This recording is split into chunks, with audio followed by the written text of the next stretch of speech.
Damn, look at that. What is going on, guys? Welcome back to the channel. Today is the day. Today is the day that we can finally continue on with our aquarium rack system because the wait is over. And the $1 per gallon sale started yesterday. And I came out and I bought the last two 40-gallon breeders. And it's going down. If this is your first time here, my name is Brian and I make all kinds of freshwater fish keeping videos.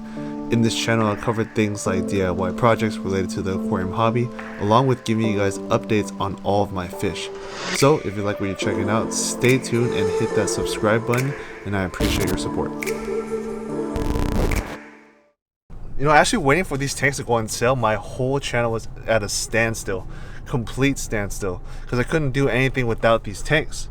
Like, I couldn't set up the rack. I set it up for the video, but I ended up taking it apart. I went to Petco so many times I ended up buying a crab terrarium that I love very much, and I'll make a video on that later. I'm juiced, man. Let's go ahead and make one more stop before going home, because I need to stop by Home Depot and pick up some essentials. You know, actually today's video was supposed to be me picking up an eel. I was supposed to pick up an eel this past weekend and introduce it into the Datnoid tank.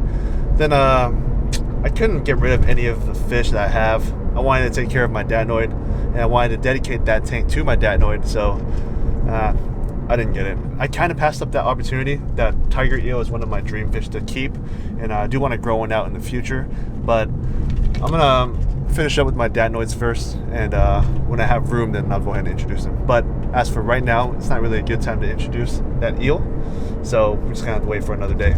Alright, so now we're at Home Depot, and the main goal here is to pick up shims, preferably metal, because I know that spot that I'm putting the rack is not completely level, so I'm gonna try and level it as much as I can. You know what, I'm gonna go ahead and try this transition thing. I'm gonna put this camera lens cap on, and then when I take it off, we're gonna be at the garage. So cool. So as you can see, the stand is all the way over there in that box. I went ahead and put that together for the video, and I disassembled it just because I didn't have my tanks yet. But today we're gonna go ahead and put that together and then pretty much mock up the aquariums in this area and see how they'll fit.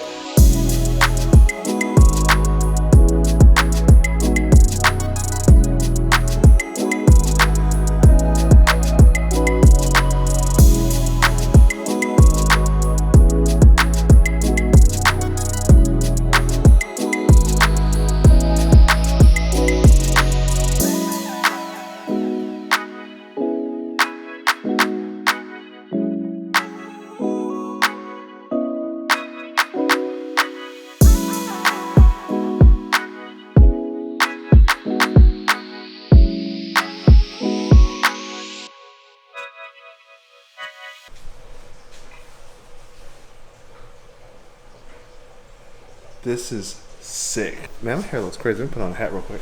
4 hours later, it's finally done. There is a lot of touch up that I need to do, but ultimately this is what I was looking at. This is what I had planned, and this looks amazing. Look at this, dude. Look at this, bro. Oh my god, bro. This is nuts. This looks tight, dude. Like, look at that. This looks freaking sick. So the top is the goldfish. They're doing all right, getting used to their environment. I don't think they're used to seeing outside of their tank, so they're just kind of exploring right now. The transition was really good, but as you can see, they're not that stressed at all. Maybe a little hungry. I'll feed them later, but all in all, these guys are doing really, really good. I went ahead and used the old water, so you'll see like a lot of detritus at the bottom. Also, when I moved this bag of media and that sponge, it pretty much kicked up all kinds of stuff in the water column, but it all settled in right there. So I just go in there with a siphon and clean it all up. Now this part looks kind of nuts. I gotta figure out how I'm gonna divide this tank up a little bit. I was thinking about having a divider right in the middle, and this side would be K1, and this side be, I don't know, something like plants or something to help with the bioload. Half of 40B full of K1, it just looks pretty crazy. Like, it looks like it's super overdoing it for this tank. It looks like a lot of K1, but it's the same amount of K1 that I had in that 20 gallon. See? It's a good amount of K1 in there.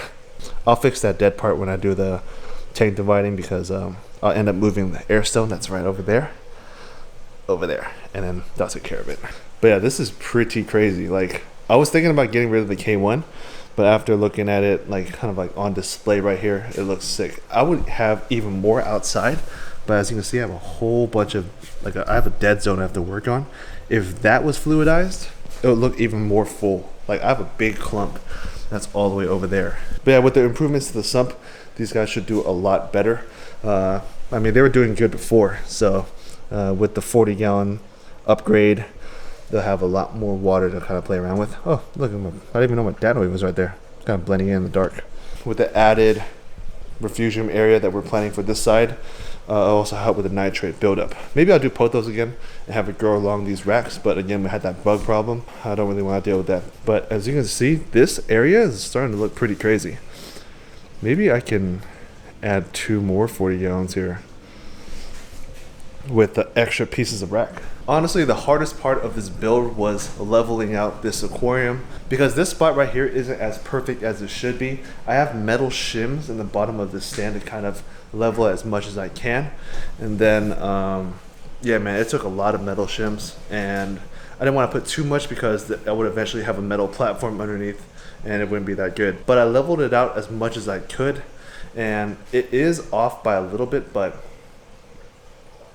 I'll fix it later. But yeah, that's it for this video. It was mainly just getting the 40-gallon breeder rack and having it set up. I didn't record too much of the rack building and assembly because I made it in a video that's linked up here or here. I pretty much went over the whole construction type of thing, how I put it together, and pretty much covered it all in that video. So if you want to check it out there. So that's it for today's video. I didn't really have much planned for it. Just coincidentally, these 2 tanks decided to go on sale today, so I went ahead and picked them up just to kickstart the 40-gallon breeder project. So I'd like to thank you guys for watching. Stay tuned for the next one, and peace, guys.